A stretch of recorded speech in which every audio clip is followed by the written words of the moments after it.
Well, I tell you that the thing that about this song here, the first time I'd ever heard this version of He Is My Everything, I heard Jack Green do it on the Opry when we played the Opry one night, and you know, I knew that Jack had a conversion, you know, that he'd been saved, and I thought, man, that's pretty neat, man. He took one of them songs that he had such a big hit with, you know, and he wrote him a tune that really kind of fits how he feels about things. And then I didn't realize that you had changed it. I thought Jack did. And then when all this started coming around, I got to think, well, Dad, Lane Dallas Frazier did that. And one thing you'd forgot about is too, Keith. Man, the Osborne brothers had one of the greatest cuts of Beneath Still Waters that there was too. You're right. Man, Bobby and Sonny tore that thing slap out the frame now. Yeah. But anyway, so when Jenny had asked me, you know, would I do a tune? Well, she asked me would I do two tunes, and asked me would I do this one. My brothers and I, we actually sing this, but you know, we'd sing "She Is My Everything," and the reason why it was is because when we go to a lot of different places, what we find is, you know, I'll usually poll the crowd by nothing more. How many good country music folks do we have out there that love country music? And of course, you'll hear folks that, well, listen, now how country is this? And then we'll go into, you know, she is my everything. You know, reason for living. There goes my everything. And you know, then of course, you know, with so many folks being Jack Green fans and stuff like that, you know, a lot of times songwriters don't get the credit that that they are. You know, trying to be one myself, I know how that is, but. Hey, look, as long as you can go to the mailbox and it's there, it's all right, though, you know, that mailbox money. Anyway, this is, we had done a country family reunion together, and somehow or another I got it mixed up. You know, there's a lot of talking that's going on with artists to artists and stuff like that, and I must have missed it. But I thought that I'd heard you say that you'd only wrote for 4 years.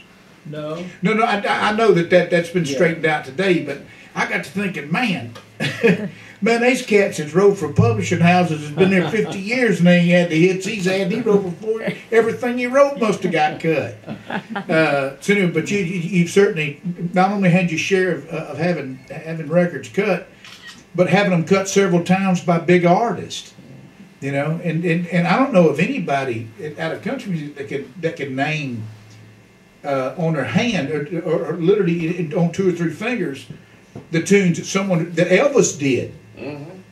You know, that were country, you know, that were originally country music records. Anyway, so look, a playback's worth 1,000 words. I'll hush and get on with it. So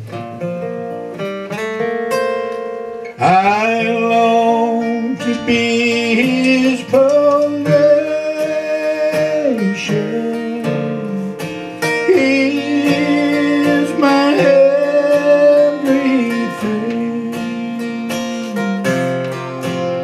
I remember the days of darkness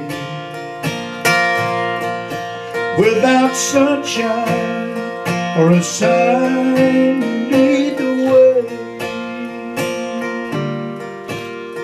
Then a whisper of his voice softly called me to the arms of my Maker to stay. He's my reason for living. He's the King of all kings. I long to be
Yeah, I mean, they got me slated to do another one. Yeah. Okay, all right.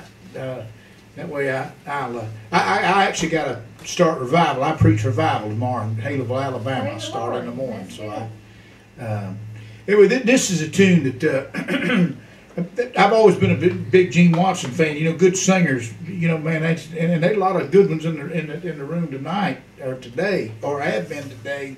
Easing into the night. And we ain't doing it. Anyway, nonetheless, this is another song that you know about poor Willie Jackson. Old sawmill working himself.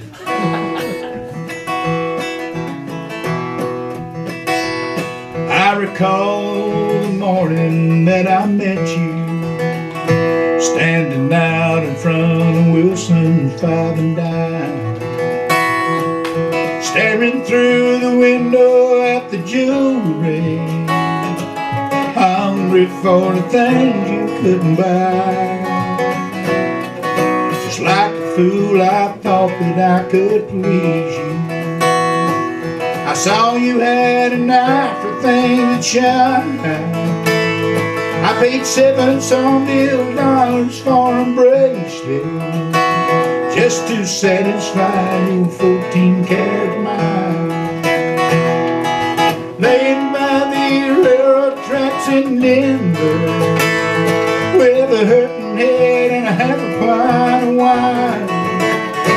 Everything except my soul has been surrendered just to satisfy your 14-karat mind. Well, that cabin that I built in West Virginia was not enough to keep you satisfied. 'Cause a man who's got a sawmill occupation can't afford to feed no rich girl's appetite.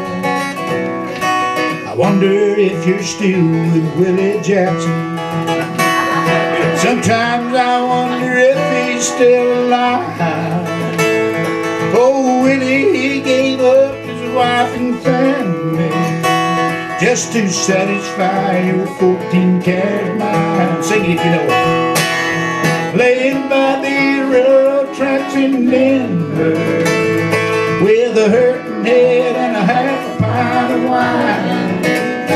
Everything except my soul has been surrendered just to satisfy your 14-karat mind. Just to satisfy your 14-karat mind. Oh, Willie.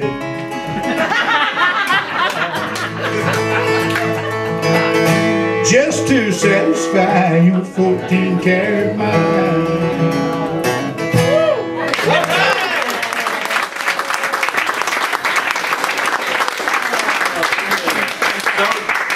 Buford Wilson owned Wilson's 5 and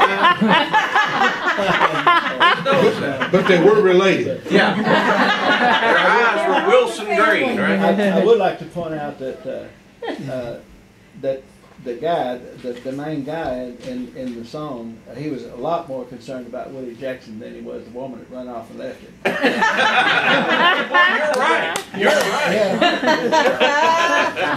He'd been there, done that. Yeah.